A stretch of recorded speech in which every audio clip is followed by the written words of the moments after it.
Buong karangalang inihahandog ng DZRH para sa bagong milenyo ang isa pang magandang dula mula sa panulat at direksyon ni Salvador M. Royales. May pangako ang bukas. Huwag ka nang magtapang-tapangan!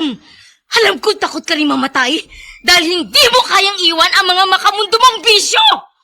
Para malaman mo, palaban na ako! At ito ang simula ng paniningil ko sa mga kasalanan mo! May pangako ang bukas. Kasaysayan ng mga kaluluwang lupaypay na ang pusong hapong-hapo sa tindi ng malabis na pagdurusa. Subalit sa kabila ng lahat, huwag kalilimutang paglipas ng isang dapit hapon ay sisikat ang araw na magsisilbing tanglaw sa sinumang tinakasan na ng kawalang pag-asa.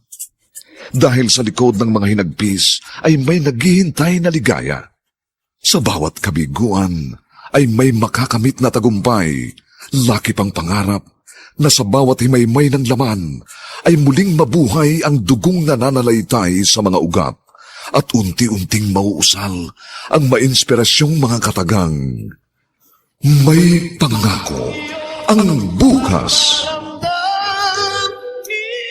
May pangako ang bukas. Isa na namang natatanging dulang pangradyo na inyong aabangan at kalulugdan, mag-iiwan ng mga magagandang halimbawa at aral. May pangako ang bukas.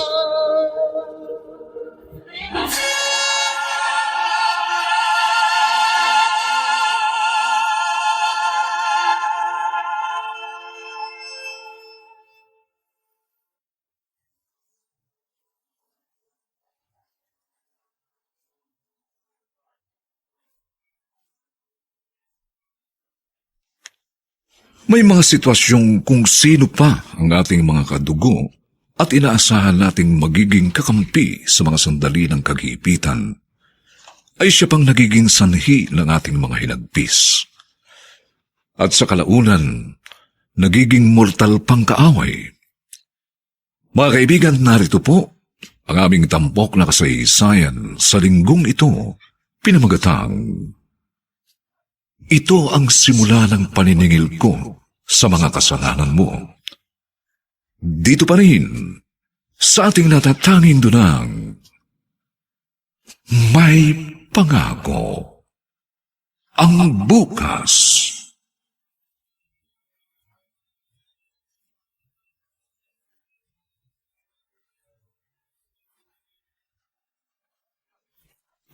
Nay! Si tatay na hit and run habang papatawid sa highway! Sabi po ng mga kasama niyang nasa lubong ko papunta rito. Dinala po agad si tatay sa ospital pero hindi na umabot ng buhay. Oh, Diyos ko! Totoo ba ang sinasabi mo, Francis? Kuya, sa hospital nila si tatay! Saan?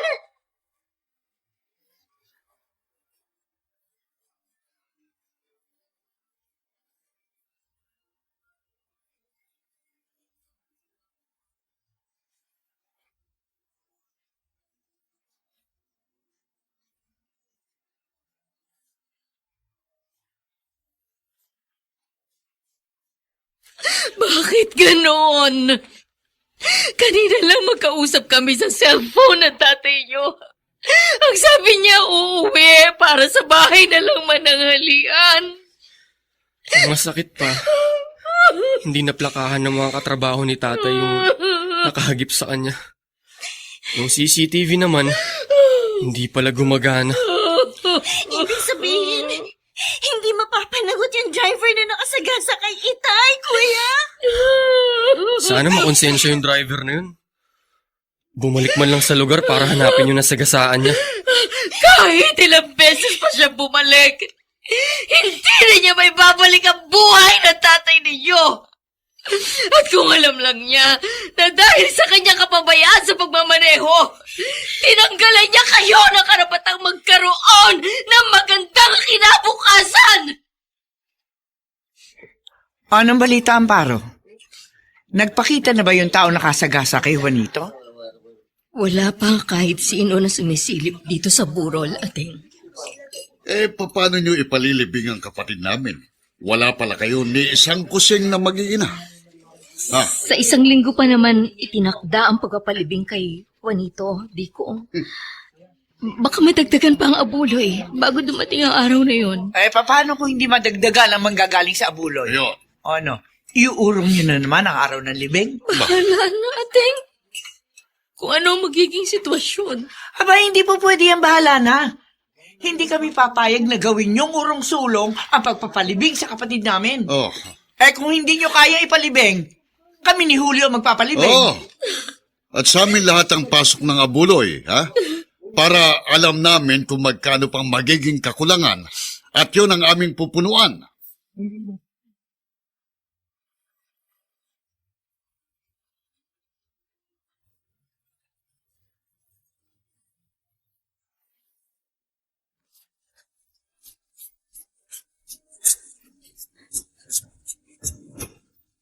At ngayon, balikan natin ang tampok na kasaysayan sa ating dulang.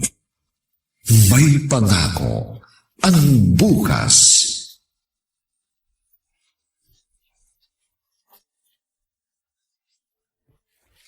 Nay, pumayag po kayo sa gustong mangyari ni Tia Armida at Tio Julio?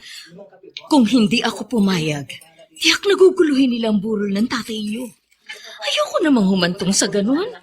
Nakakahiya sa mga tao. Hayaan mo na kasi, kuya. Total, wala naman talaga tayong perang pampalibing kay Tay, di ba? Hindi mo naiintindihan, Karen. Sinasaklawan na nila yung mga desisyon natin. At iba naman abuloy na manggagaling sa mga tao. Pakikialaman nila. Hindi lang sa pagpapalibing, kundi para sa mga gastusin din dito. Hanggat nakaburol si Itay. Di hayaan natin sila rin na gumastos habang nakaburol si Itay. Para na lang sa katahimikan ng kaluluwa ng tatay niyo. Paraya na lang tayo. Sumunod na lang kung anong gusto nila. Pero inay, hindi po ibig sabihin, isinusuko na natin sa kanila ang lahat. Basta, huling pakikialam na nila to sa buhay natin. Pagkalibing kay Itay, wag na nila tayong guguluhin. Hoy, kayo! Ingatan niyo ang pagbuhat sa kabaong ng kapatid namin. Baka bumangga kung saan masama yun. Ano ba, Armida? Basagin mo na yung palayok na hawak mo. Bagal mo kumilos. Kanina pa ang nakalabas yung kabaong ni Juanito. Oh. Yeah. Kayo naman, Francis. Karen, ano pa hinihintay nyo? Oo nga. Bakit hindi nyo pa ilabas ang nanay nyo ngalgal doon? Juanito, bakit mo kami iniwan ng mga anak mo? Karen, isakay mo na si inay sa jeep na nasa likod ng karo. Asikasuhin ko pa kasi ang iba pang nasa jeep na sasakyan ng makikipaglibing. Juanito! Nice, tara na po sa jeep. Paano na kami ngayon ng mga anak mo, Juanito? Juanito! Karen, gabing-gabi na. Ba't hindi ka pa natutulog? Iniisip ko kasi, paano ng buhay natin ngayon wala na si Itay? Ano ka ba? Kahit wala na ang Itay, tuloy pa rin ang buhay. Ngayon nga tayo dapat mag-aral ng mabuti. Saan man siya naroroon, matutuwa yun sa pagsisikap natin. Huwag na tayo maglokohan, kuya. Aminin mo sa sarili mo na marami nang mababago sa buhay natin. Ngayon tayo-tayo na lang ang magkakasama. Ano bang pinoproblema mo? Yung pagkakapasa mo ba sa entrance exam sa isang top university? Gustong-gusto ko doon mag-aral, kuya. Pero mangyayari pa ba yun? Samantalang kasama na rin nalibing ni Itay ang pangako niya, susuportahan ang kurso kukunin ko. Karen, alam kong pinapangarap mong makapasok sa university na yun. Pero marami namang public colleges na nag-o-offer ng communication course na gusto mo. Tulad ng ginawa ko. Kayang-kaya mo rin ipasa ang exam na yun. Basta, kuya. Doon ko pa rin gustong mag-college. Kaya nga nagsikap ako maipasa yung entrance test dahil yun ang pangarap ko. At lahat ng paraan gagawin ko para lang matupad ang mga yon.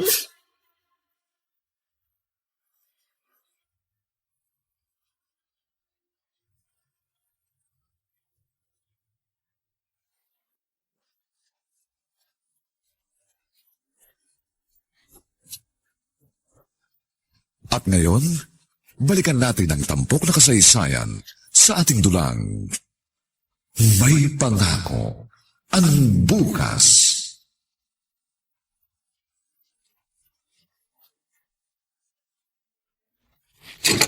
Ating!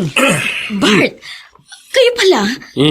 Anong kailangan nyo? Si Karen, asan? Nasa eskwelahan pa. Inaasikaso mga papel niya para sa pagtatapos niya sa senior high school. Bakit nyo hinahanap ang anak ko?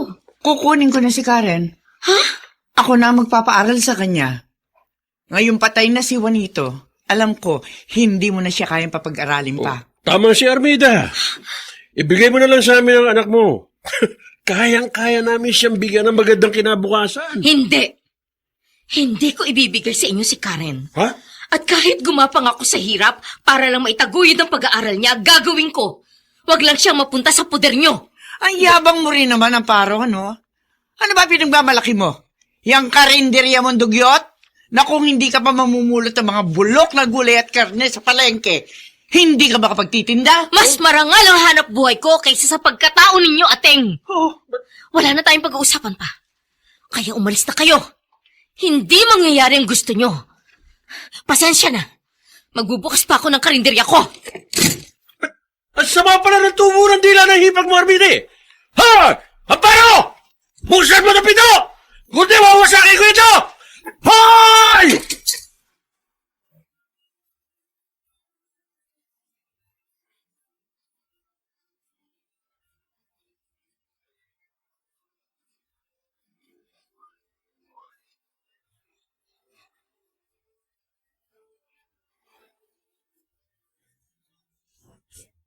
Hindi po ako papayag na kunin ni Tia Armida sa atin si Karen.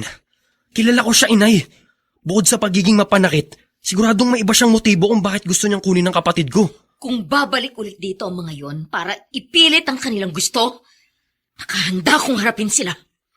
Wala silang karapatan para basta nalang kunin dito si Karen. Nay, Ah, narinig ko po yung pinag-uusapan ninyo ni Kuya tungkol sa gustong pagkuha sa akin ni Tia Armida. kung ganun, alam mo nang, Sasama po ako kay Tia Armida, Nay.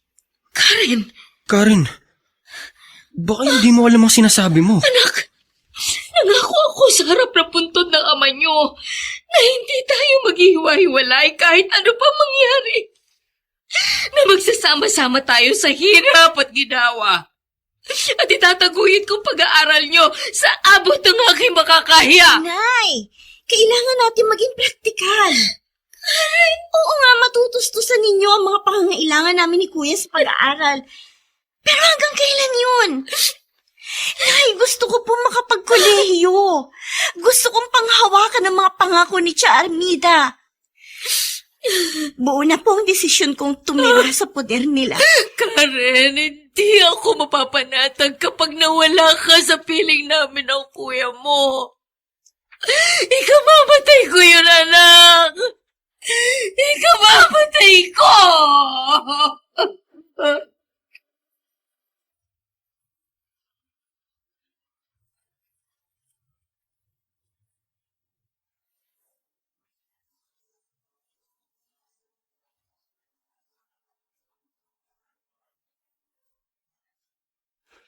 Ano ang kapalarang naghihintay kay Karen sa pasya nitong tumira sa poder ni Armida?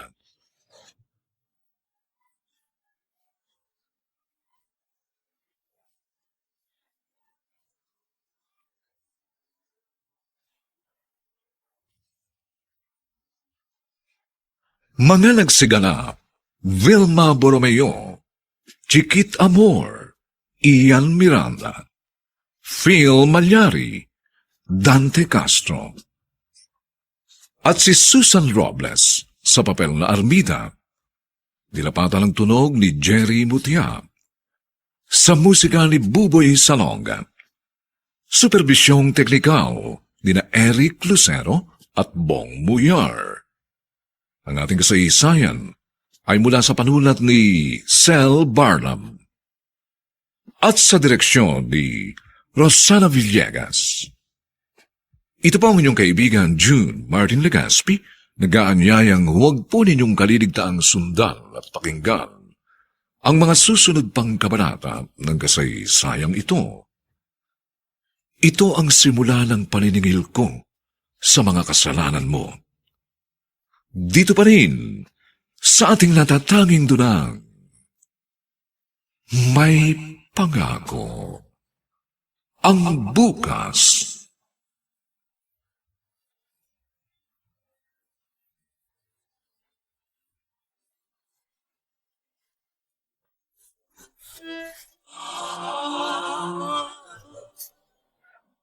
Buong karangalang inihahandog ng DZRH para sa bagong milenyo ang isa pang magandang dula mula sa panulat at direksyon ni Salvador M. Royales. May pangako ang bukas. Huwag ka nang magtapang-tapangan!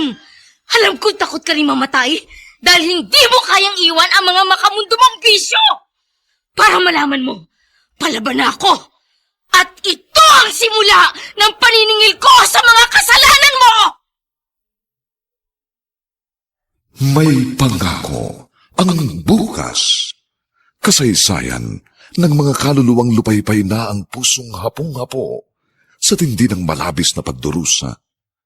Subalit sa kabila ng lahat, huwag kalilimutang paglipas ng isang dapit hapon ay sisikat ang araw na magsisilbing tanglaw sa sinumang tinakasan na ng kawalang pag-asa. Dahil sa likod ng mga hinagpis ay may naghihintay na ligaya. Sa bawat kabiguan ay may makakamit na tagumpay, laki pang pangarap na sa bawat himaymay ng laman ay muling mabuhay ang dugong nananalaytay sa mga ugat at unti-unting mauusal ang mainspirasyong mga katagang. May pangako ang bukas. May pangako ang bukas. Isa na namang natatanging dulang pangradyo na inyong aabangan at kalulugdan, mag-iiwan ng mga magagandang halimbawa at aral. May pangako ang bukas.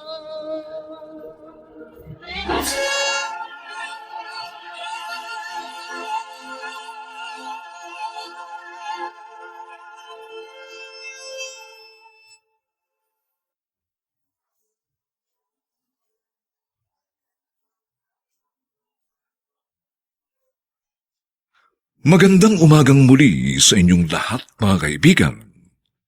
Narito na po ang ikalawang kabanata ng ating tampok na kasaysayan sa linggong ito, pinamagatang, ito ang simula ng paniningil ko sa mga kasalanan mo. Dito pa rin, sa ating natatanging dulang, may pangako ang bukas.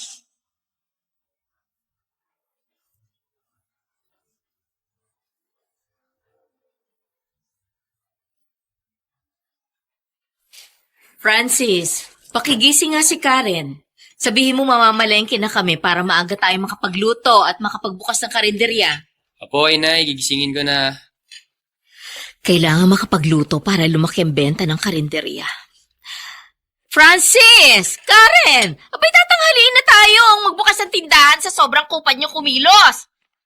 Nay, wala po si Karen sa kwarto niya. Ah? Trignan ko po Ano? yung drawer, wala rin yung mga damit niya dun. Uy, saan nagpunta ang kapatid mo? At saka bakit dala pati mga damit niya? Baka tinutuo yung sinabing gusto niyang tumira kay Chang Armida.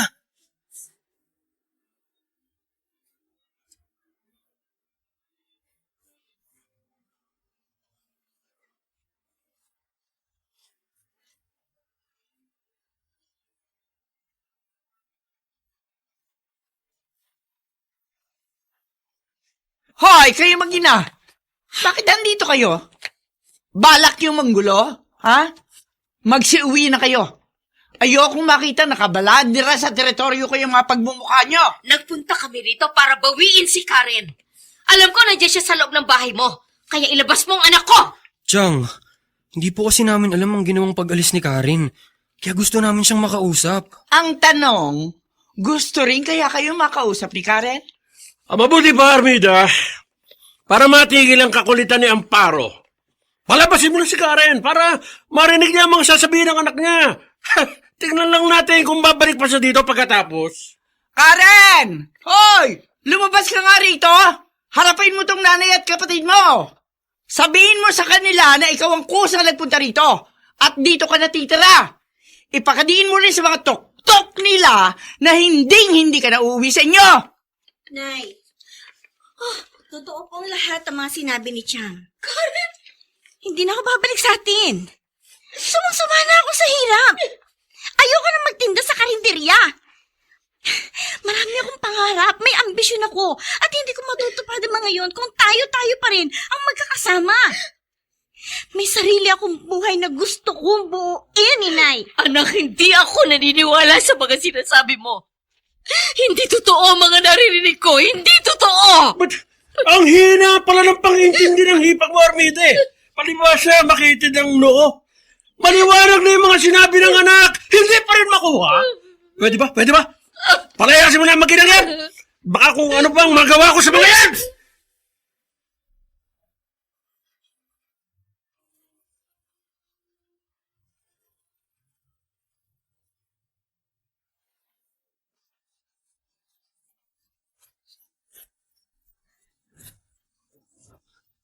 At ngayon, balikan natin ang tampok na kasaysayan sa ating dulang. May pangako ang bukas.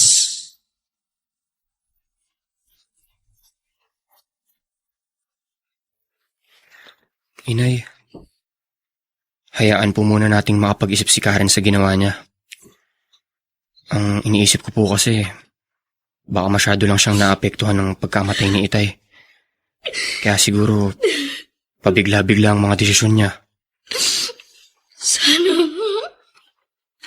ganun lang kadali na baliwalain ko siya sa isip ko. Ito nga ilang oras pa siyang nalalayo. Hirap na ang kalooban ko. Siya rin po yung makakatuklas sa mga mararanasan niya sa poder ni Chang Armida. Matitimbang niya yung mga bagay-bagay habang naroroon siya. Sana lang hindi mapahamak ang kapatid mo roon. Dahil kapag may nangyari sa kanyang masama, ikamamatay ko, Francis. Nay, pangako po. Araw-araw ko po siyang pupuntahan doon para kamustahin. Hanggang ngayon, hindi ko pa rin matanggap. Bakit kailangan pa natin magkahiwa-hiwalay pagkarang mailibing ng tatay ninyo? Sa halip, dapat magkasama-sama pa rin tayo at magkakatuwang na hinaharap ang mga pagsubok. Nay, malalampasan din po natin ang lahat ng ito. Sa ngayon po, kailangan maging matatag para sa isa't isa. Lalo na para kay Karen.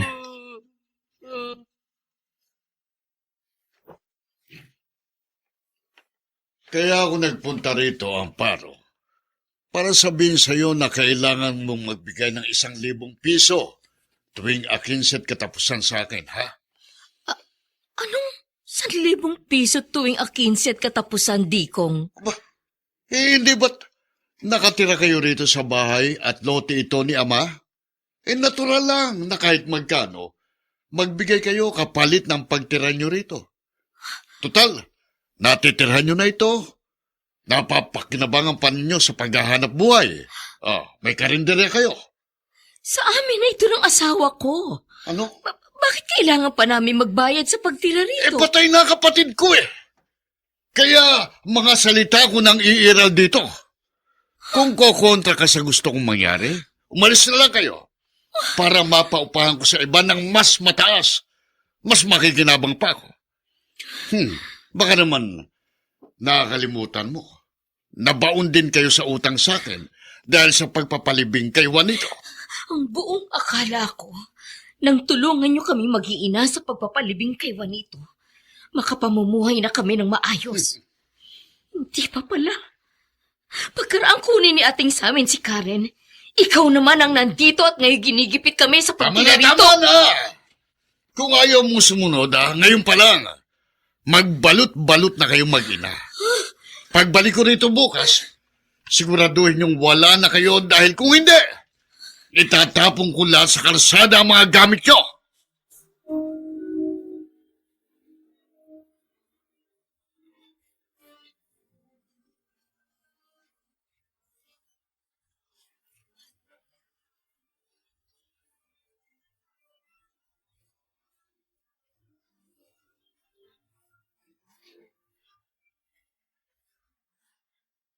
Chang, heto na po yung pinagawa ninyo sa aking carrot juice. Fresh na fresh po yung carrot na nabili ko sa palengke. Kaya manamis na miss po yan. Sige, salamat.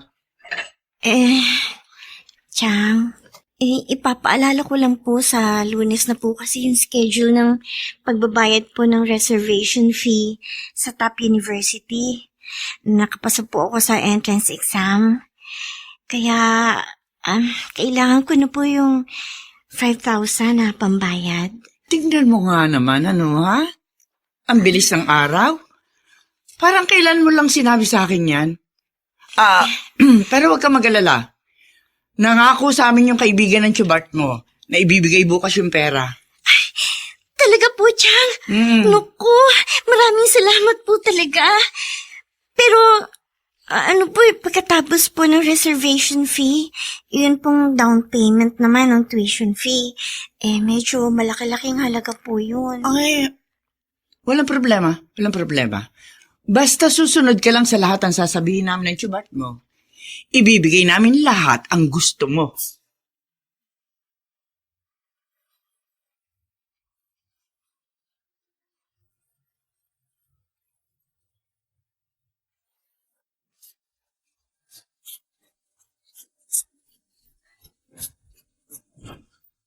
At ngayon, balikan natin ang tampok na kasaysayan sa ating dulang. May pangako ang bukas.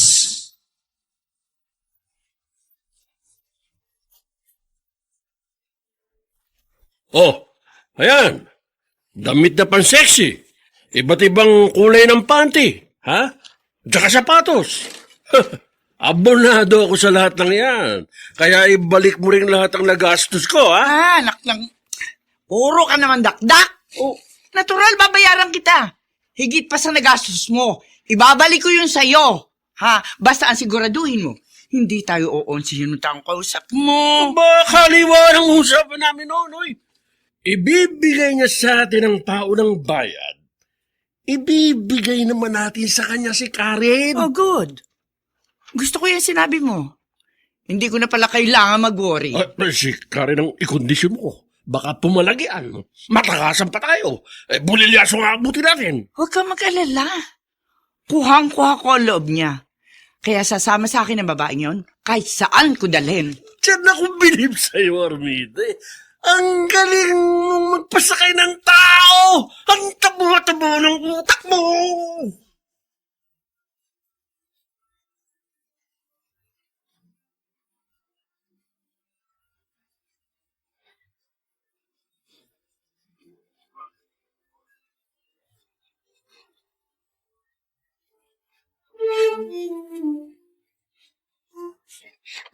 Chang, hindi po ba sobrang iksi po ng paldang pinusuot niyo sa akin? At saka, ito pong, kitang-kita po yung likod ko. Pati po itong dibdib ko. Yung panty rin po na may ruffles, hindi po ako komportable. Kailangan po ba talagang ganito ang isuot ko sa pakikipagkita natin sa kaibigan ninyo ni Chubart? Pinagmamalaki nga kasi kita sa kanya. Ang sabi ko, abay, itong batang ito hindi lang matalino, kundi maganda at sexy pa. Dahil nga doon sa mga sinabi ko, natuwa siya at nangakong ihahanap kanya ng sponsor sa scholarship. Hindi ba yun ang gusto mo? Opo, Chang. Iyon po talaga ang wish ko. Ang makakuha ng sponsor sa pag-aaral ko. Kaya nga, halika. Pati makeup mo, dadagdagan natin para mas lumutang pa ang ganda mo. Pati kilay. Medyo kapal natin ang guhit. Oh, ano ba? Kanina pa kayo sarap sa lamin eh. Kanina pa tawag ng taong kausap ko. Ano ba? Sa sobrang tagal nyo baka pera na maging bato pa. Huwag ka nga negative! Sige na, lalabas na kami.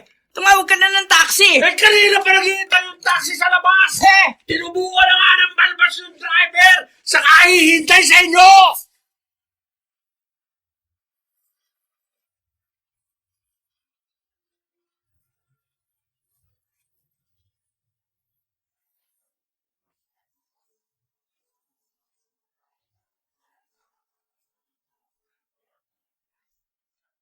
Saan dadalhin nila Armida at Bart si Karen? At si Amparo, makita pa kaya ang bunsong anak?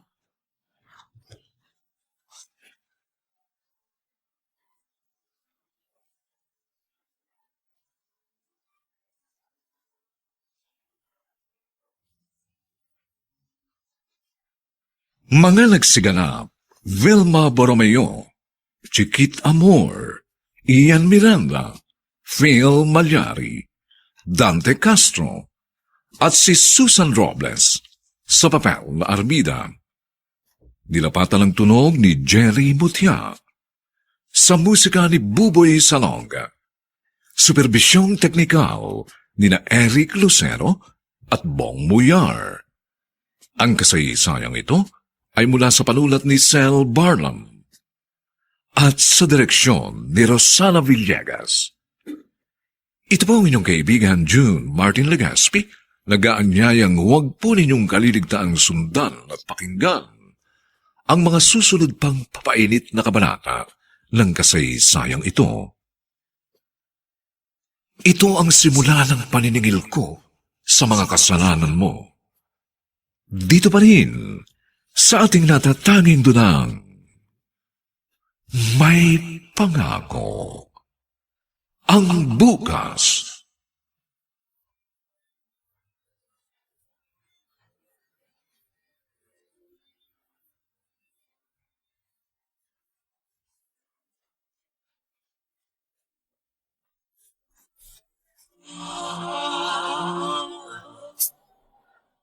Buong karangalang inihahandog ng DZRH para sa bagong milenyo ang isa pang magandang dula mula sa panulat at direksyon ni Salvador M. Royales. May pangako ang bukas. Huwag ka nang magtapang-tapangan! Alam ko takot ka rin mamatay dahil hindi mo kayang iwan ang mga makamundo mong bisyo! Para malaman mo, palaban na ako! At ito ang simula ng paniningil ko sa mga kasalanan mo! May pangako ang bukas. Kasaysayan ng mga kaluluwang lupaypay na ang pusong hapong-hapo sa tindi ng malabis na pagdurusa. Subalit sa kabila ng lahat, huwag kalilimutang paglipas ng isang dapit hapon ay sisikat ang araw na magsisilbing tanglaw sa sinumang tinakasan na ng kawalang pag-asa. Dahil sa likod ng mga hinagpis ay may naghihintay na ligaya. Sa bawat kabiguan ay may makakamit na tagumpay, laki pang pangarap na sa bawat himaymay ng laman ay muling mabuhay ang dugong nananalaytay sa mga ugat at unti-unting mauusal ang mainspirasyong mga katagang. May pangako ang bukas. May pangako ang bukas. Isa na namang natatanging dulang pangradyo na inyong aabangan at kalulugdan, mag-iiwan ng mga magagandang halimbawa at aral. May pangako ang bukas.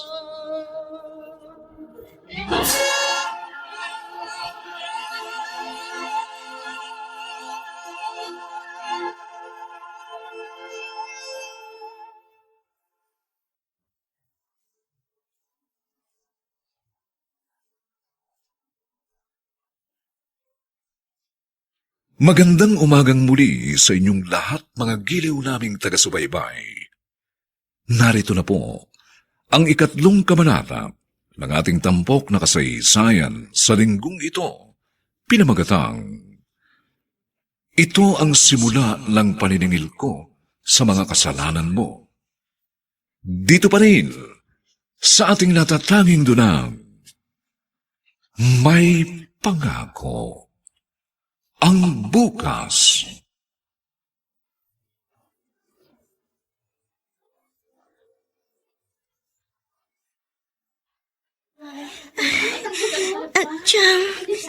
Diyan kanino bahay po ito? Bakit ang dami pong mga lalaking pumapasok? Labas-pasok po. At saka, bakit dito po ninyo ako tinala? Ang sabi po ninyo ni Chobart, makikipagkita tayo dun sa kaibigan ninyo na magpapautang sa inyo ng perang gagamitin ko sa enrollment. Dito nga yun. Ito yung bahay. Sinundo na sa loob ng tiyong mo si Gringo. Siya magbibigay ng pera sa atin. Kaya maghintay ka lang dito. Pwede ba? Ayusin mo yung mukha mo. Ka sa mga lalaking dumadaan. Okay! Nakita ko po sa dinaanan nating isang kwarto. Ang daming nag-iiyakang batang babaeng makakaedad ko. Ikaw pag hindi ka pa tumigil ng katatanong, susundutin ko na yung mga mata mo. Ayan na pala yung tiyong mo Tsaka si Gringo. Mais ka dyan! Ayos! Ano? Tara na! Nasa akin na yung pera, ibiniling kay Gringo na may-ari nito kasa. Kaya pwede na tayo malis. Paano, Gringo? Ikaw nang bahala dito sa pamangking ko, ha? Pagpasaway. Bigyan mo ng isa. Ano pong ibig ninyong sabihin, Chang? Bakit iiwan pa ninyo ako dito? Tayo na nga, Armita. Lalo lang mag-iinarte yan Chang, huwag niyo naman po ako iiwan dito. Parang aman niyo na. Huwag niyo ako iiwan dito, Chang! Chang, ayoko dito, Chang! Hoy! Pawalang maarte rito. Halika na sa loob. Kanina ka pa hinihintay ni Boss Am. Ayoko. Halika na sabi! Ayoko. Bitiwan niyo ako! Halika! Ayoko! Ayoko!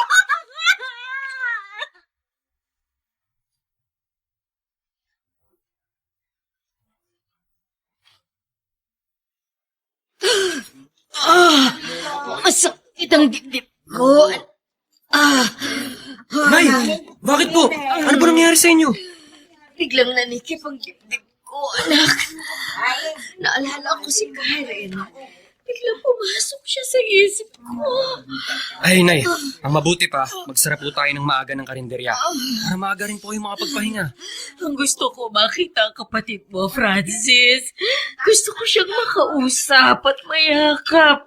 Sige po, Nay, mamayang pagkalagpit natin, dadalawin natin siya kina Chang Armida.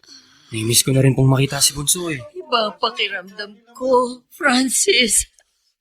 Bigla ako kinabahan nang bigla siyang pumasok sa isip ko.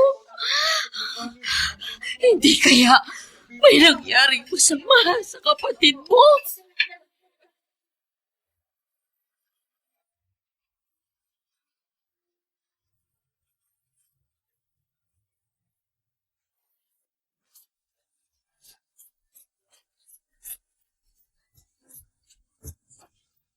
At ngayon, balikan natin ang tampok na kasaysayan sa ating dulang. May Pangako ang Bukas.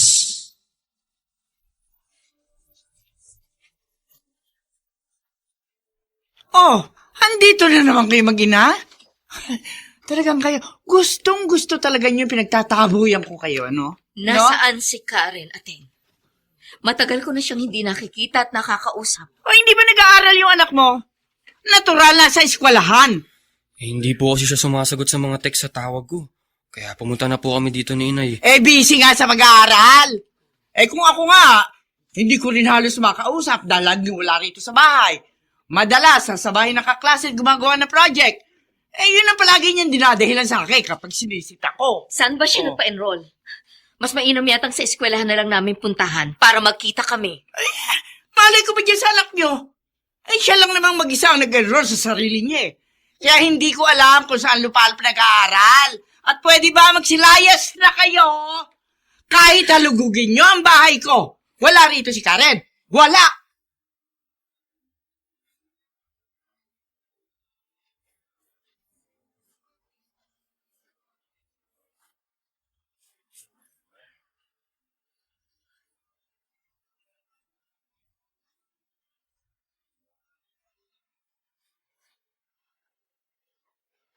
Ano sabi mo, Bart?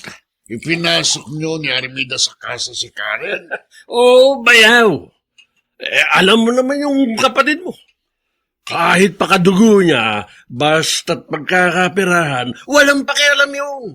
Paano kung hanapin dito ni Amparong anak niya?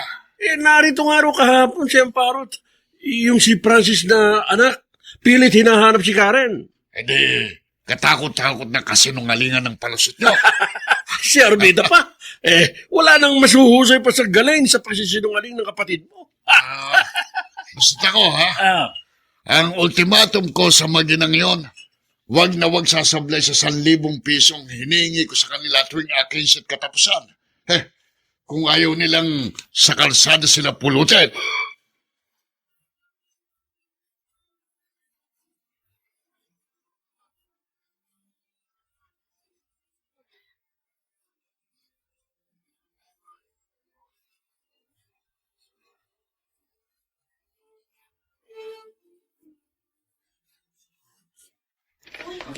Nay, hindi pa po ba tayo uuwi? Nakausap na po natin yung mga dating kaklase ni Karen na naka-enroll sa eskwelahan yan. Pero hindi raw po talaga siya naka-enroll eh. Pero saan nga napunta ang kapatid mo? Naikot na natin yung iba pa mga eskwelahan, may mga kaibigan at kaklase siya. Wala rin siya doon. Araw-araw po pagkagaling ko po sa eskwela, lagi akong dumadaan at nag-aabang dun sa university na gusto niyang pag-enrollan at lagi niyang kinukwento sa akin nun. Pero hindi ko po siya nakita ron kahit minsan. Sa bawat araw na natatapos na hindi natin nakikita ang kapatid mo, parang dinudurog ang puso ko. Kung lilipas pa ang mga araw na hindi pa rin natin siya makikita, Francis, hindi ko yata makakayanan. Hirap na ang kalooban ko.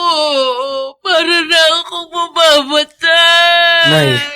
Nay, wag po tayong mawawala ng pag-asa. Naniniwala po ako na gusto rin po tayong makita ni Karen. At isang araw, siya na ang gagawa ng paraan para makausap tayo. Pero iba ang kutob ko, Francis. Alam ko, may kinalaman si Ateng sa hindi natin pagkakatagpo sa kapatid mo. Na kung meron mang may alam sa kinaroroonan ni Karen, walang iba kundi ang Tia Armida mo. Ang totoo po, nagdududa na rin po ko sa kung ano-anong dinadahilan sa atin ni Chang tuwing hinahanap natin si Karen sa kanila. Dahil kung nandoon po talaga si Bunso, kahit naiinis siya sa pagpabalik-balik natin doon, di siya makatitiis na di tayo harapin kahit labag sa loob niya. Babalikan ko ang Tia Armida mo. Sasabihin niya sa akin kung nasaan si Karen o kalilimutan kong nakatatanda siyang kapatid ng tatay niyo at ipaghahampasan ko siya!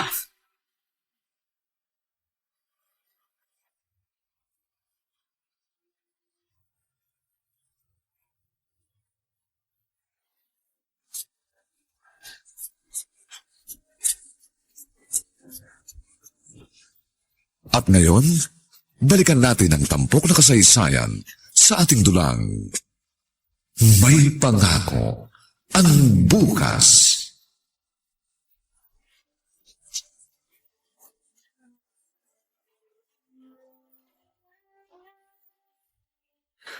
Halika! Kapag sinabi ko sa'yo ang isuot mong manipis ng item ito, isuot mo. Ayoko po, kuya. Hindi ko na po kaya yung mga pinagagawa niyo. Makawalan niyo na po ako dito. Isusuot mo ito o ibabartulina na naman kita. Mas pipiliin ko pa ibartolina kaysa sa ikulong sa malaimpiernong kwartong ito na kung sino-sino mga hayok na lalaki nakakasama ko. Ikaw masyado ka nang nagiging pasaway. Pati mga customer, iniinip mo sa paghihintay sa'yo. Maghuhubad ka ba o wawarakin ko yung suot mo? Bakit hindi mo na lang ako patayin? Para kapag patay na ako, mababawasan pa yung kasalanan mo. Dahil wala ka na ibubugaw sa mga customer ninyong hayok sa laman. Talagang ayaw mo maghubad, ha? Halika rito. Papa! Oh? Ano? Huh?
Nay, bigla ako nagising sa iyak niyo. Bakit po? Ano pong nangyari sa inyo? Napanaginipan ko kapatid mo. Nasa panganib siya. Humihingi ng tulong. Sabi ko na nanaginip na naman kayo. Anak. Sandali po, kukunin ko lang yung tubig na nasa lamesa.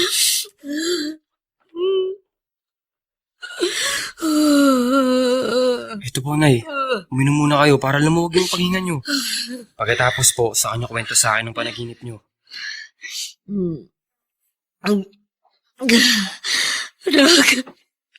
Nakita ko sa panaginip ko. Nasa isang madilim ang kapatid mo. Binamaltrato. Inaabuso. At ang basta kapag papadugo sa puso ko. Hinahampas siya ng latigo sa katawan ng kung sino-sino. Mahigit 1 taon na rin po nating hinahanap si Karen, Nay. Ang masakit po. Pati si Chang Armida at yung ka-live-in niya. Wala na rin sa bahay niya. Pinaupahan niya sa iba yung bahay. Lalo tuloy lumabo ang tsansang makita natin si Bunso. Maliit lang ang mundo, Francis. Alam ko, isang araw, makakasalubong ko sa daan si Ateng. At kapag nangyari yun, ipatitikim ko sa kanya ang galit na matagal nang naipon sa aking dibdib.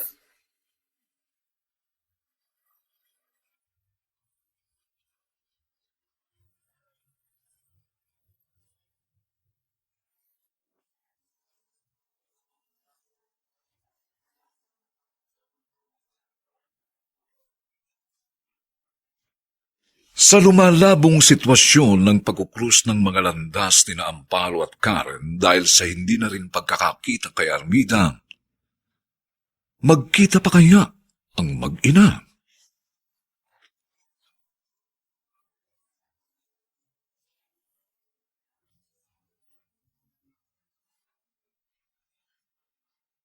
Mga nagsiganap, Vilma Borromeo, Chiquit Amor, Ian Miranda, Phil Malyari, Dante Castro, at si Susan Robles bilang Armida. Dilapatan ng tunog ni Jerry Mutia. Sa musika ni Buboy Salong. Superbisyong teknikal ni Eric Lucero at Bong Muyar. Ang kasaysayang ito ay mula sa panulat ni Sel Barnum at sa direksyon ni Rosana Villegas. Ito po ang inyong kaibigan June Martin Legaspi, nag-aanyayang huwag po ninyong kaliligtaang sundan at pakinggan ang mga susunod pang kapanapanabik at may init na mga nalalabing kabanata ng kasaysayang ito. Ito ang simula ng paniningil ko sa mga kasalanan mo. Dito pa rin, sa ating natatanging dunang, may pangako ang bukas.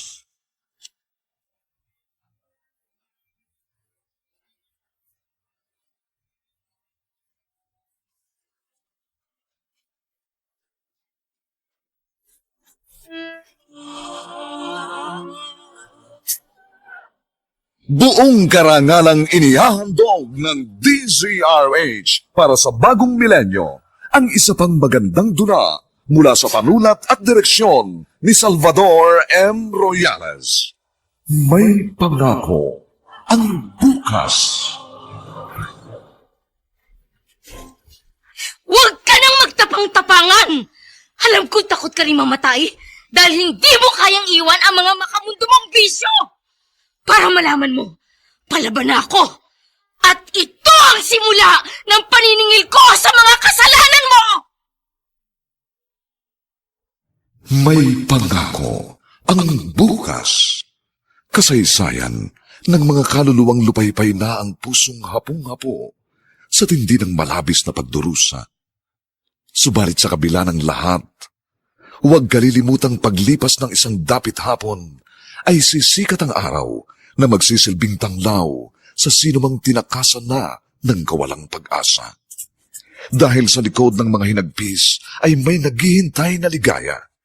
Sa bawat kabiguan ay may makakamit na tagumpay, laki pang pangarap na sa bawat himaymay ng laman ay muling mabuhay ang dugong nananalaytay sa mga ugat at unti-unting mauusal ang mainspirasyong mga katagang. May pangako ang bukas. May pangako ang bukas. Isa na namang natatanging dulang pang radyo na inyong aabangan at kalulugdan, mag-iiwan ng mga magagandang halimbawa at aral. May pangako ang bukas.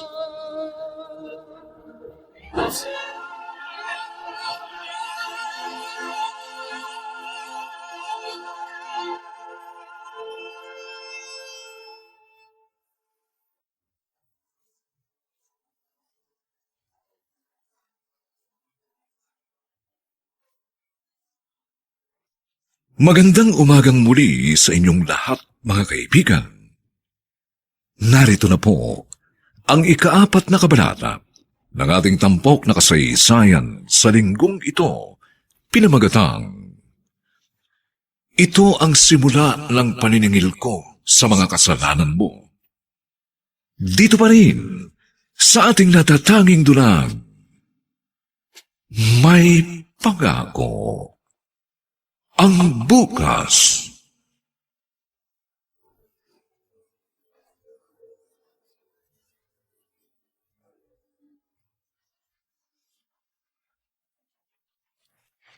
Kumusta ka na, ating?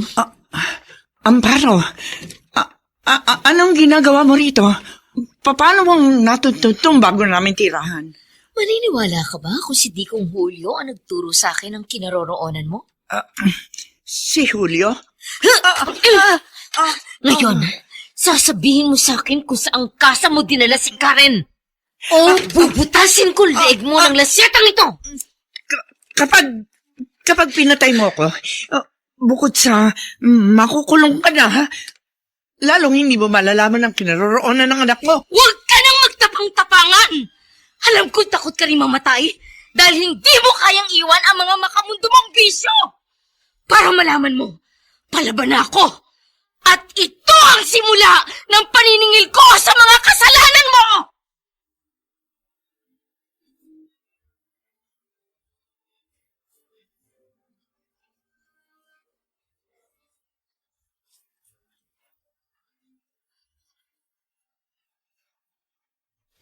Hayop ka, bayaw! Bayaw, Bakit sinabi mo kay Amparo kung saan kami nakatira? Alam mo ba sinaktan niya si Armida? At pinagbantaan? Kaya umamin ng kapatid mo sa ginawa namin sa anak niya! but kanya-kanya lang tayo ng interes. Nangako sa akin si Amparo na ibibigay niya sa akin ng loting parte ni Juanito kapag sinabi ko sa kanya kung saan niyo dinalang anak niya. Napakasweetik mo talaga! Ano ba? Mahal ko! Bayaw! Nga? Ano? Asa naman sa'yo? Na ngayon palang sinusunog na ang kaluluwa sa impyerno. Dahil sa mga kabataang babae na ibinebenta mo sa kasa, ako naman! Ay!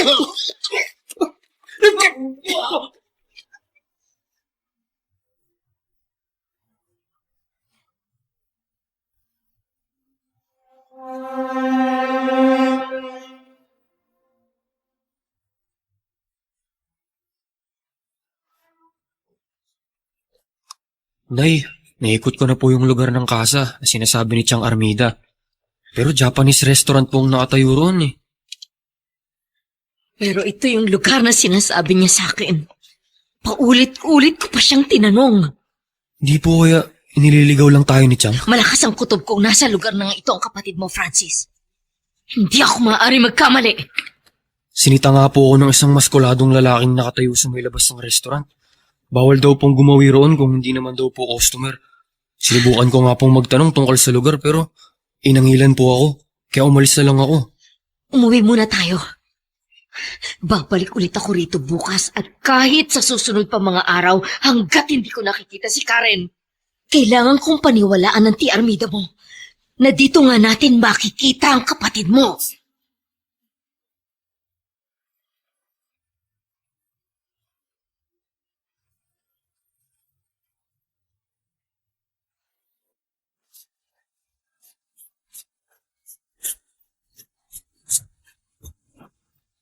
At ngayon, balikan natin ang tampok na kasaysayan sa ating dulang.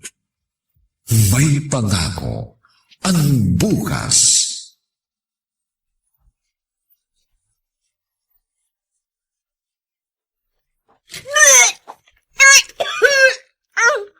Halika.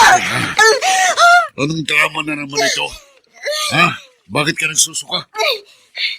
Nagsasakit-sakitan ka para hindi kita maibigay sa customer. Tatlong buwan na akong wala menstruation. Ano ba sa palagay mo ibig sabihin nun? Araw-araw binibigyan kita ng pills na dapat mong inumin para hindi ka mabuntis. Eh kung sabihin ko sa'yo, sinadya kong hindi inumin yung pills. Ano? Binibigay mo. Dahil kung mabubuntis nga ako, gaya ng nangyari ngayon, hindi mo na ako may papasa sa mga hayop na customer dito. Masuway ka talagang baboy.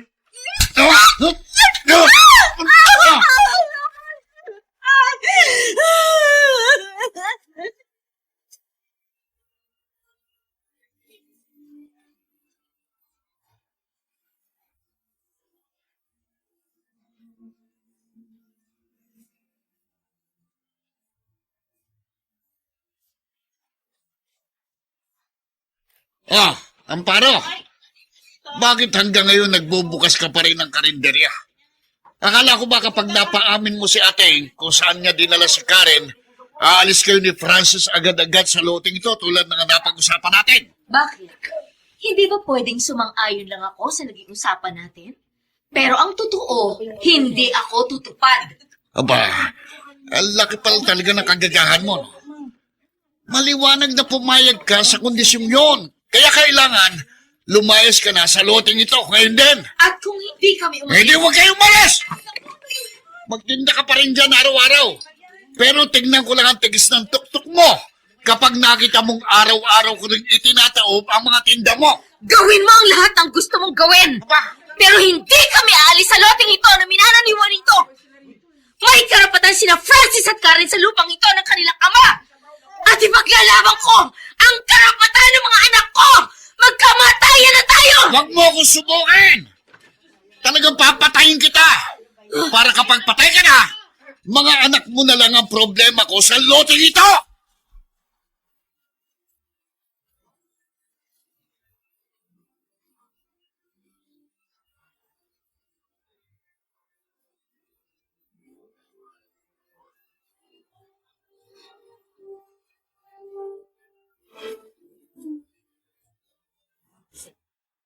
Ibang klase talaga yung pag-uugali ni Chong Julio. Dahil lang sa kapirasong lupang to, nagbabanta siya na papatayin kayo. Umiiral sa tiyong mong pagkaganid. Likas na sa kanya yun. Hindi na mawawala sa sistema niya yun. Wala silang pinagkaiba ni Chang Armida sa kasamaan. Nang ibenta si Karen sa asa. Pareho sila ni Chong na nabubuhay nang wala ng konsensya. Kung inaakala ng si Armida mo na hindi siya mananagot sa batas sa ginawa niya sa kapatid mo, nagkakamali siya. Kailangan lang natin makita si Karen para mangyari yon. Kaya nga hindi rin po ako sumusuko sa paghahanap kay Karen. Alam ko, isang araw, matatagpuan din po natin siya. Araw-araw, wala akong hiniling sa Diyos, kundi ang pagbabalik ng kapatid mo. Gusto ko na siyang mahagkan at mayakap. Sabik na akong makita ang iyong kapatid.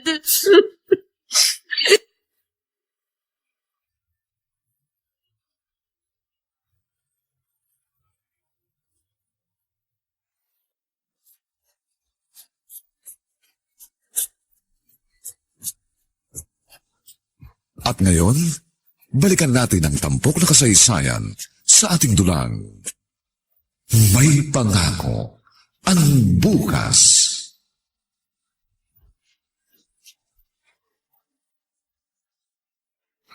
Boy, babaeng pasaway. Dahil hindi pa naman masyadong halata yung tiyan mo, pumunta ka sa room number 30. May customer ka ron. Sige. Susunod na ako. Ba, himala. Susunod ka agad sa sinabi ko. Sawa ka ng makaladkad, ah. Wala naman akong pagpipilian, hindi ba? Uy, ang bait mo talaga ngayon. Paano? Friends na tayo? Oo ba? Mamaya pagkatapos ko sa customer sa room number 30. Magtagayan tayo. Bah, game. Gusto ko yung sinabi mo. Basta't puntahan mo lang ako sa pwesto ko. Okay?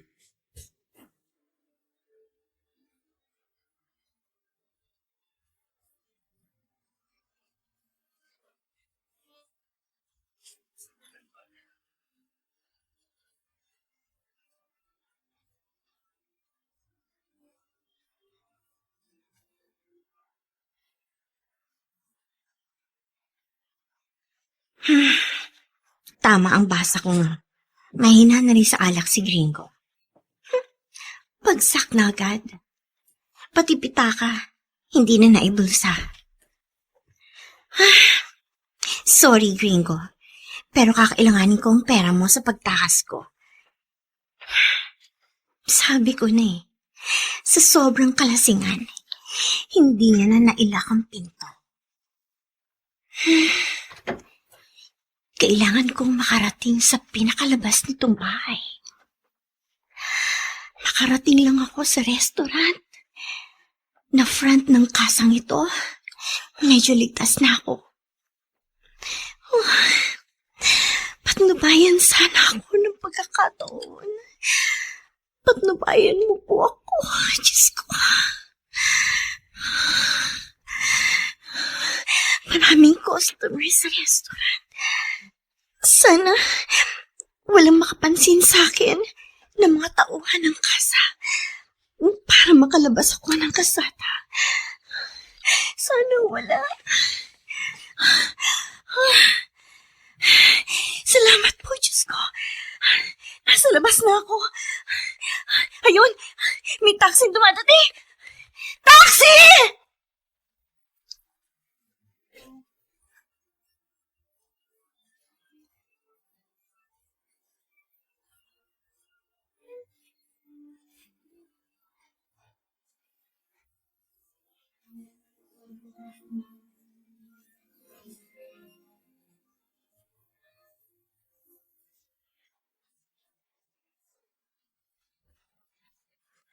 Sino kaya ito? Hating gabi na nangangapit bahay pa. Baka kaklase ni Francis at may itatanong tungkol sa school project nila.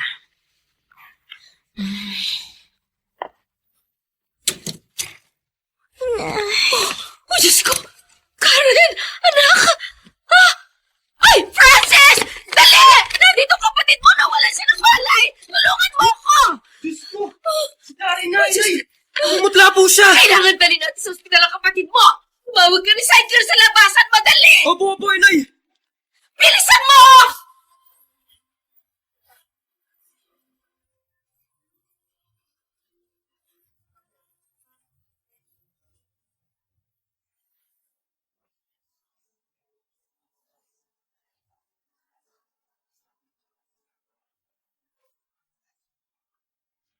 Sa pagkakatakas ni Karen sa kasa, mapanagot kaya sina Armida at Bart?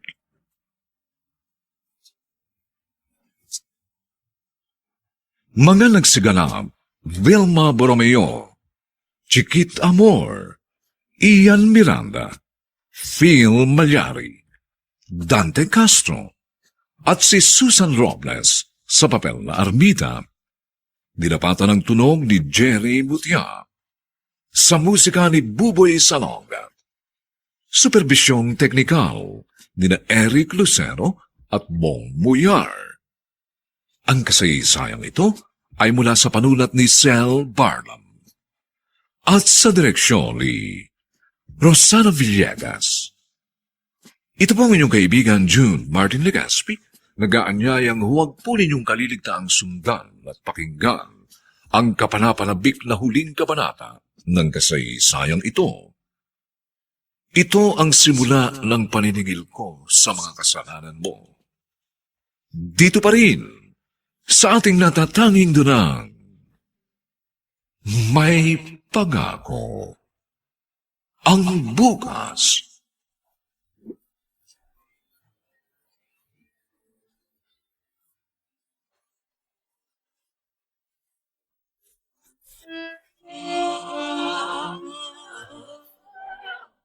Buong karangalang inihahandog ng DZRH para sa bagong milenyo ang isa pang magandang dula mula sa panulat at direksyon ni Salvador M. Royales.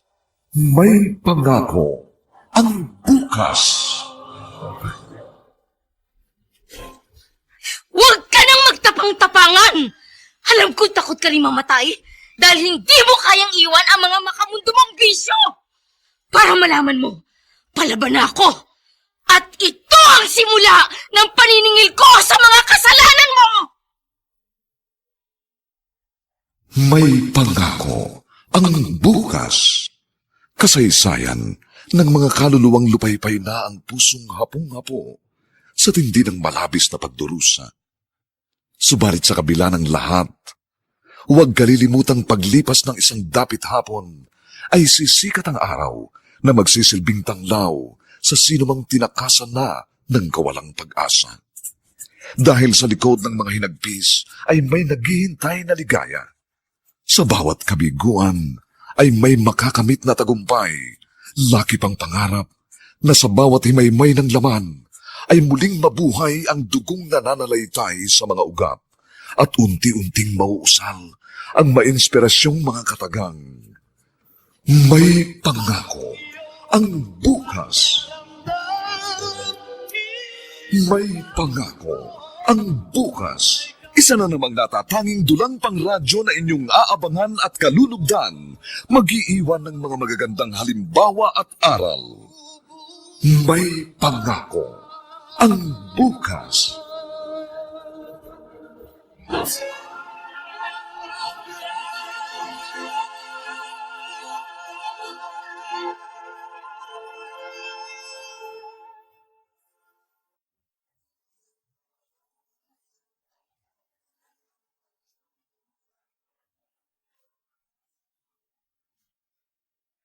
Magandang umagang muli sa inyong lahat, mga giliw naming tagapakinig. Narito na po ang huling kabanata ng ating tampok na kasaysayan sa linggong ito, pinamagatang, ito ang simula ng paniningil ko sa mga kasalanan mo. Dito pa rin, sa ating natatanging dunang, may pangako ang bukas.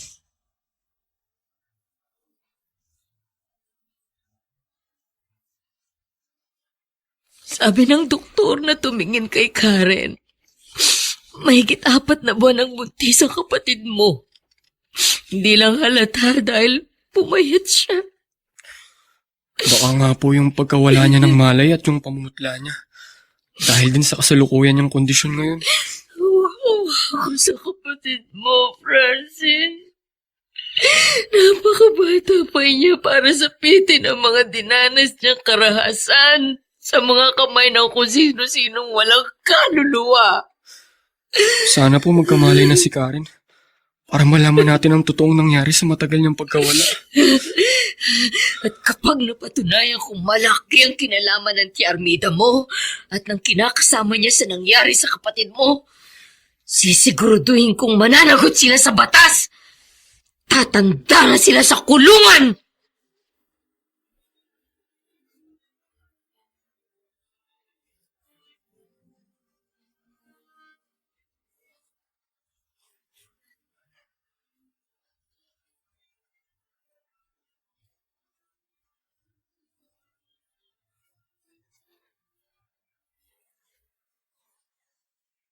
Wag! Wag! Karen. Iwan niyo ako! Awa kayo sa akin! Ano ka, Kuya? Ang inay mo. Nandito ka na sa amin ng Kuya Francis. Oo, Karen. Kuya Francis mo to, ligtas ka na. Kaya huminahon ka na. Kuya! Oo, anak, kami nga ng kuya mo. Huwag ka na mag-alala. Kasama mo na kami. Pinahon ka, anak. Inay! Ang tagal kong inasam na muli makabalik sa piling ko ng kuya. Araw-araw, wala akong ginawa kailangang mag-isip ng paraan. Kung paano makatakas sa impyerno bahay na yun. Mabait ang Diyos, anak. Muli kanyang ibinalik sa amin ang kuya mo para muli tayo magkasama-sama. At hindi na magkahiwalay pa.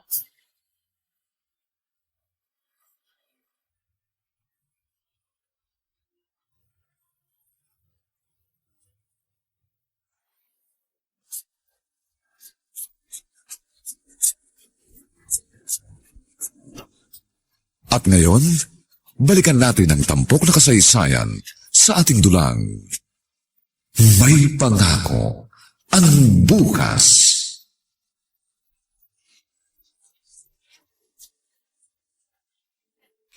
Niloko po ako ni Tia Armida. Sabi niya, isasama po niya ako sa taong uutangan nila ni Joe Bart ng pang-tuition ko sa pag-college. Pero ibinenta nila ako sa may-ari ng malaking bahay na yun. Napuntahan gabi-gabi ng kung sino-sinong lalaki. Napakawalang hiya talaga ni Armida. Nang dahil lang sa pera, kahit pakadugo, ipinahamak niya. Ang totoo, ilang beses din kami nagpabalik-balik doon ni Inay. Dahil doon ka tinuro ni Chang. Pero palagi kaming itinataboy ng isang maskuladong lalaki na nakatayo lagi sa may pasukan ng restaurant. Front lang nila yung restaurant para hindi mahalatang bagsakan yun ng mga batang babae. Dinadala nila doon. Yung lalaki, si Gringo yun. Nilasing ko siya kaya nakatakas ako ng gabing yun.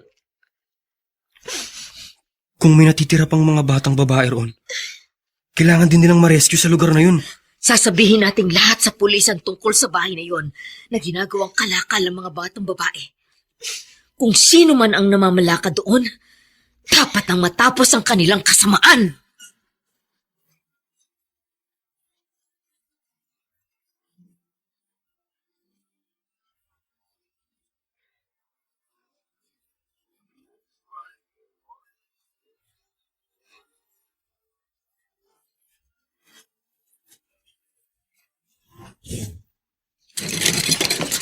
Armida, katatawag lang ni Gringo.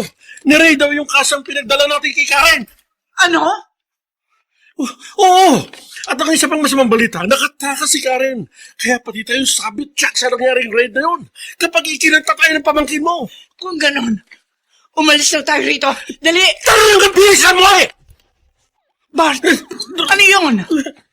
Parang may padating ng mga pulis. Kaya nga bilisan mo. Baka naitimbre na tayo ni Amparo sa mga pulis. Saan kayo pupunta ni Bart, ating? Tatakas? Huli nang iniisip niyong pagtakas. Nagsampa na ako ng kasong eksploitasyon laban sa inyong dalawa dahil sa kinuha niyong pagbebenta sa kasa kay Karen. Napalilibutan na ng mga pulis ang paligid ng inuupahan ninyo. Kahit saan pa kayo sumuot, mahuhuli pa rin kayo!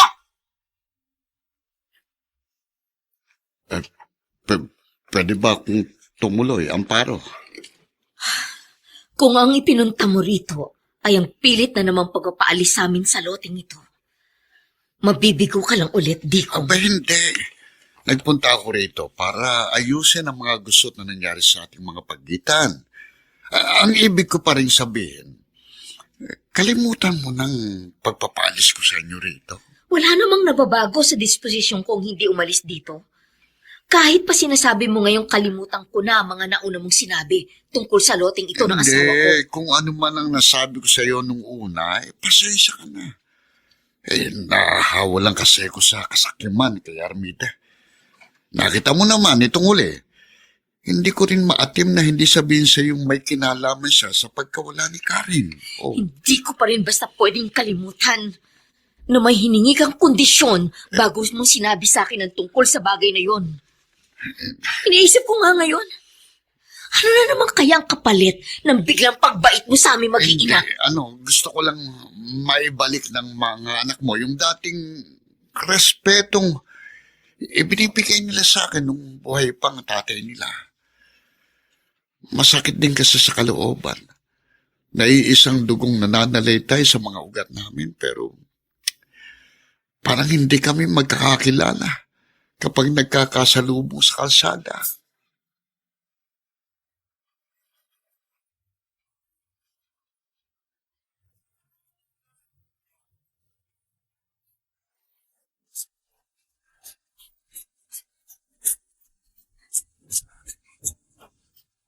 At ngayon, balikan natin ang tampok na kasaysayan sa ating dulang.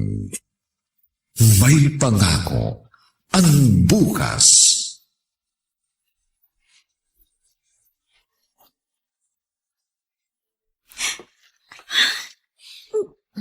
Oo, anak. Iiyak ka na naman. Tahan na. Baka makasama pa yan sa sanggol na dinadala mo. Saka sa halip na maisisilang mo siya ng malusog eh. Sige ka. Naiinis po kasi ako sa sarili ko, Nay. Kung hindi naging matigas ang ulo ko noon, kung hindi ko sinuhay ang mga pangaral ninyo, hindi nangyari sa akin ang ganito.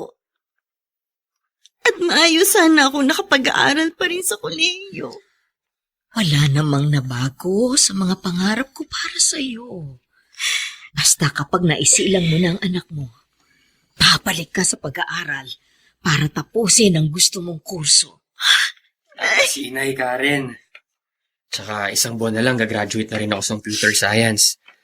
Kaya pagkapahinga mo sa panganganak, ikaw naman ang mag-aaral. Ang totoo nga niyan, may naghihintay na sa aking trabaho. Maganda naman ang sweldo kaya kinuha ko. Makakatulong yun sa pagkokolehiyo mo. Oo, narinig mo sinabi ng kuya mo. Kaya walang dahilan para lagi kang umiyak. Sana noon pa po ako namulat na napakaswerte ko sa pagkakaroon ng isang inang katulad ninyo. At isang kuyang kagaya ni Kuya Francis. Oh, siya, tahan na. Mugtong-mugto na ang mga mata mo. Basta anak, tatandaan mo. Lagi lang kaming nandito ng kuya mo sa tabi mo. Ano man ang mangyari.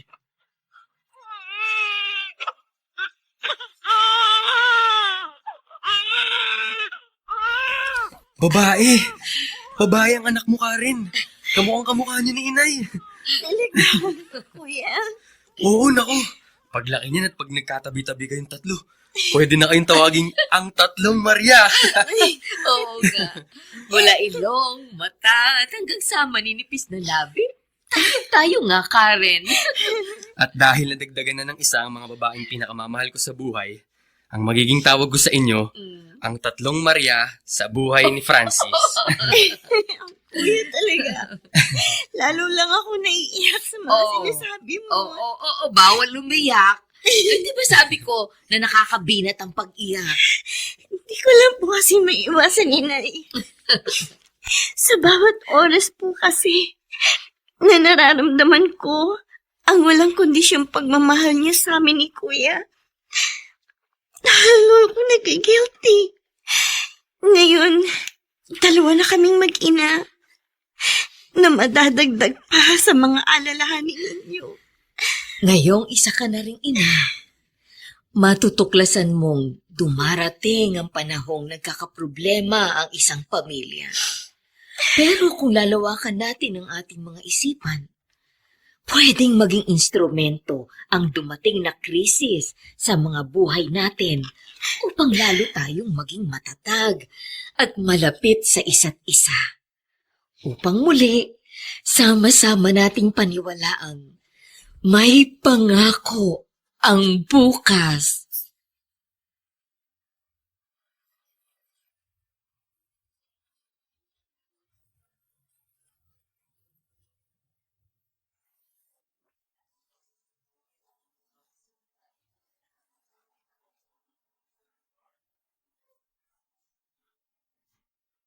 Sumainyo mga kaibigan, ang aming tinampok na kasaysayang alam po namin inyong kinalugdan at kinapulutan ng mahalagang aral sa buhay. Pinamagatang, ito ang simula ng paniningil ko sa mga kasalanan mo. Samantala, ang mga nagsiganap sa ating pagtatanghal ay sina Vilma Borromeo, Chiquit Amor, Ian Miranda, Phil Malyari, Dante Castro, at si Susan Robles sa papel na Armida. Nilapatan ang tunog ni Jerry Mutia. Sa musika ni Buboy Salong. Superbisyong teknikal ni na Eric Lucero at Bong Muyar. Ang ating kasaysayan ay mula sa panulat ni Sel Barlam. At sa direksyon ni Rosana Villegas. Ito pong muli ang inyong kaibigan June Martin Legaspi, nag-aanyayang sa susunod na linggo. Muli po namin kayong hahadan ng isa na namang bagot na ibang uri ng kasaysayan. Dito pa rin, sa ating natatanging dunang, may pangako. Ang bukas